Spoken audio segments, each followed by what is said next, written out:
This happened in the fall of 2023 in a quiet suburb outside Albany, New York. Our family dog, Max, died of kidney failure. He had been with us for 11 years. I decided to bury him in the backyard near the fence where he used to dig and bark at squirrels like it was his job. I grabbed a shovel and started digging around sunset. About 2 feet down, I hit something solid. It wasn't a rock, it was rectangular, metallic, and old. I thought maybe it was a time capsule or an old toolbox. It turned out to be a small, rusted tin box sealed tight with years of grime. Out of curiosity, I opened it. Inside was a leather bound book, pitch black and surprisingly well preserved despite the moisture underground. It had no title, just a rough symbol etched on the cover. A circle with jagged lines and an eye in the middle. No clue what it meant. I wish I had buried it back right then, but I didn't.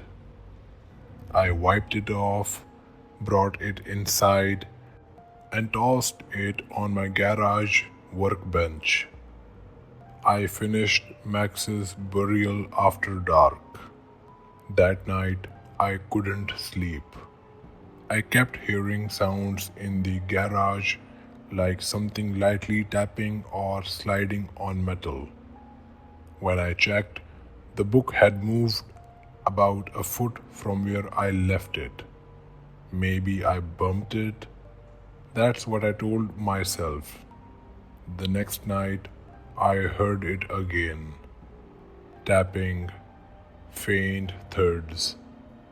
When I went out, the book was on the floor, open, pages fluttering from the draft. It wasn't windy, and the garage door was shut tight. I picked it up and flipped through it. The pages were filled with tight, handwritten text in a language I couldn't recognize. Not English, not Latin. Symbols, lines, repeated phrases.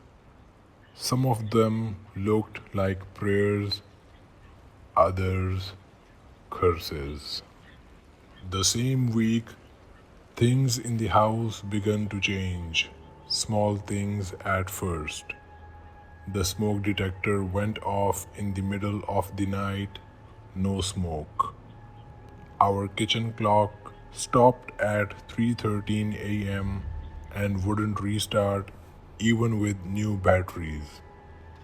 And Max's water bowl, which we hadn't touched since he passed, was filled again one morning. My wife blamed stress, grief. Maybe she was right. Maybe I was seeing things. But I started noticing shadows where there shouldn't be any, cold spots in the hallway, and the book, I started finding it in different rooms. I never moved it. One night, I woke up to find my wife standing at the foot of our bed staring at me. She was asleep, eyes open, just staring. I had to shake her awake. She had no memory of it. After that, I tried to destroy the book. I poured lighter fluid on it and lit it in the fire pit. It burned, or at least It looked like it did. The next morning, it was on our kitchen table. No scorch marks, no smell, just sitting there. I broke. I packed it in a metal box, drove out 40 minutes to a riverbank, and buried it 4 feet down. That night, we heard something slam into the back door. Not a knock, a full hit, like someone threw their entire weight into it. When I opened the door, no one was there, but muddy footprints led from the trees to our porch. That's when I installed a camera, motion activated, simple setup facing the backyard. It recording nothing for 3 nights. Then on the fourth, at exactly 3:13 a.m., it captured someone standing near Max's grave. A man holding something, but he had my exact build, my clothes, same jacket, same boots, except I was asleep in bed when it happened.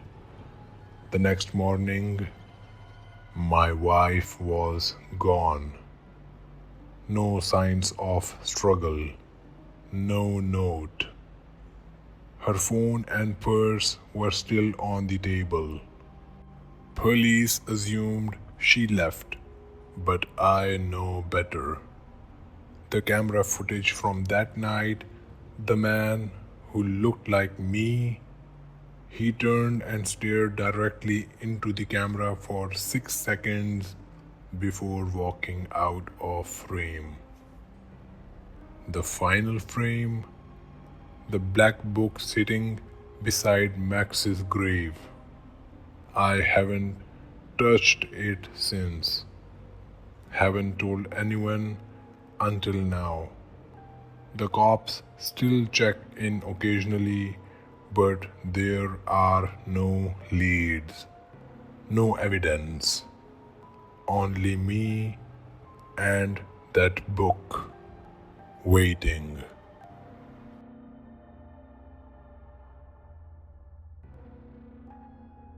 I don't know if you will believe this, but I hope at least someone hears me out. My younger sister, Claire, was married last year. She was 27. We grew up in a small town in Indiana, raised by our grandparents. Money was always tight, so when she started planning her wedding, she did most things herself. Budget venue, handmade decor, and even looked for a second-hand wedding dress. She found it at this vintage thrift shop about 40 minutes outside town, down a quiet back road on Maple Lane. The shop was strange. It didn't have a name outside, just a dusty, open sign. The owner was an old woman, polite but distant. Claire told me she felt weird the moment she stepped inside. The air was stale, heavy, like no one had opened a window in years. Still, she found the dress. Ivory silk, long lace sleeves, hand-sewn buttons down the back. It was beautiful, too beautiful for the $90 price tag. The woman said only, "It's never been worn." Claire took it. From the day she brought it home, everything began falling apart. It started small. The lights in her apartment flickered at odd hours, always between 2 and 3 a.m. Her cat, Oliver, refused to go into the room where the dress was hanging. He hissed at it, not playfully, like someone was there. Then came the noises. Claire would call me, scared. She said she heard someone walking in her kitchen at night. Footsteps, always slow, always one step behind the last. But no one was ever there. One night she texted me a video. It was from her phone security cam. You could see the wedding dress hanging on the closet door, swaying slowly. There were no windows open, no fans, just moving as if someone had touched it. I told her to return it. She said she tried. She went back to the shop, but the building was empty, boarded up like it hadn't been used in years. She swore it was the same place, same road, same sign, now shattered and faded. She was shaken but didn't want to cancel the wedding. Then things got worse. Claire started losing weight. Quickly, she looked pale, always tired, said she couldn't sleep, kept having nightmares of standing at the altar, unable to move, her skin tightening around her bones, while everyone in the audience just watched and smiled. 2 weeks before the wedding, her fiance Josh called it off.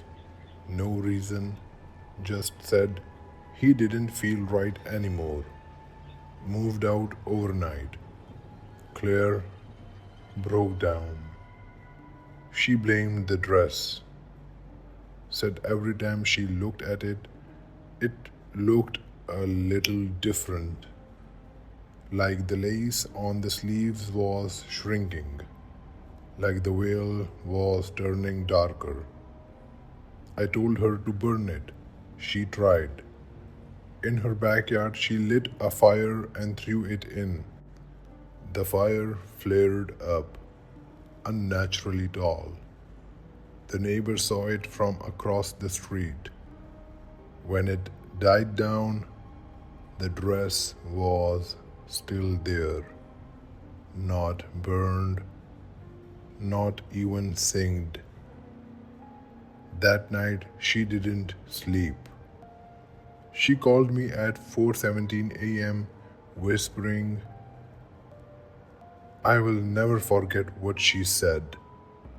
It's wearing me. I rushed to her place. She couldn't open the door. I heard her crying, then screaming. By the time the police arrived, it was too late. Claire was found in the bathtub, fully clothed, except for the dress, which was soaked and clinging to her skin like it had been sewn onto her. There were no signs of forced entry, no wounds. The autopsy said her heart simply stopped. She was 28. After her funeral, I went back to her house one last time. The dress was gone. I asked the police. They said there was no wedding dress found on the scene.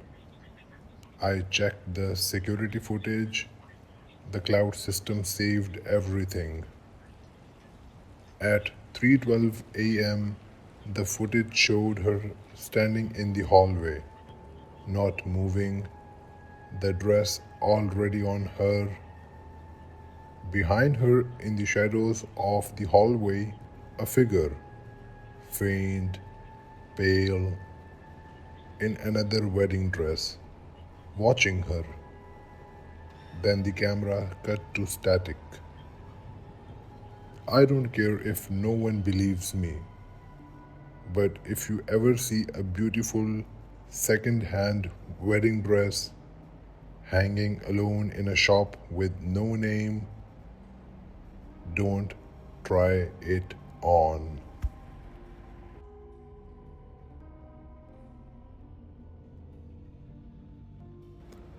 I run a small pawn shop near Missoula. You would be surprised how many strange items come through: knives, military gear, even old urns. But last October, a man came in with something I've never forgotten. He looked shaken, mid 40s, unshaven, and holding a small velvet ring box like it was a live grenade. He placed it on the counter and said, "You don't need to pay me, just keep it away from me." Before I could respond, he walked out, fast, didn't leave a name, didn't look back. Inside the box was a simple gold wedding ring, but something about it felt off. It wasn't the look, it wasn't the weight, it was the smell. It smelled like burned wood and old flowers, not perfume, dead flowers. I didn't think much of it until a week later. A young couple came in looking for vintage jewelry. The woman spotted the ring and tried it on. She gasped, said it felt cold but comforting. Her fiance joked that it was cursed, and she laughed. They bought it. They came back 3 days later. Only the fiance returned. His fiancée, Mia, had disappeared the morning after she wore the ring. No signs of struggle, no forced entry. Her car was still there, her keys, her phone, her shoes, everything except the ring. He asked if the ring had any history. I didn't know. I checked the shop cameras to see if I could ID the man who dropped it off. But here's the thing: there was no footage, nothing from that day, just a 10-minute blackout right around the time I remembered him entering. A week later, I got curious. I took the ring from the shelf in the back, put on gloves, and started inspecting it closely. Under the inner curve, almost invisible unless you tilted it in direct light, were tiny engraved letters: "Return her." I froze. I checked missing person cases in Montana over the last 10 years. Mia wasn't the first. 4 women, all aged between 23 to 30, all engaged, all disappeared within 48 hours of wearing a certain gold ring, each found through vintage or pawn shops. None of their bodies were ever recovered. In 2 cases, the rings were later found abandoned in motel sinks. In one, it was mailed anonymously to the parents, no note, just the ring in a plain envelope. It's a pattern no one saw because the ring keeps moving, changing hands, disappearing when someone asks too many questions. And the first man who brought it to me, I found his picture. His name was Graham Ellison.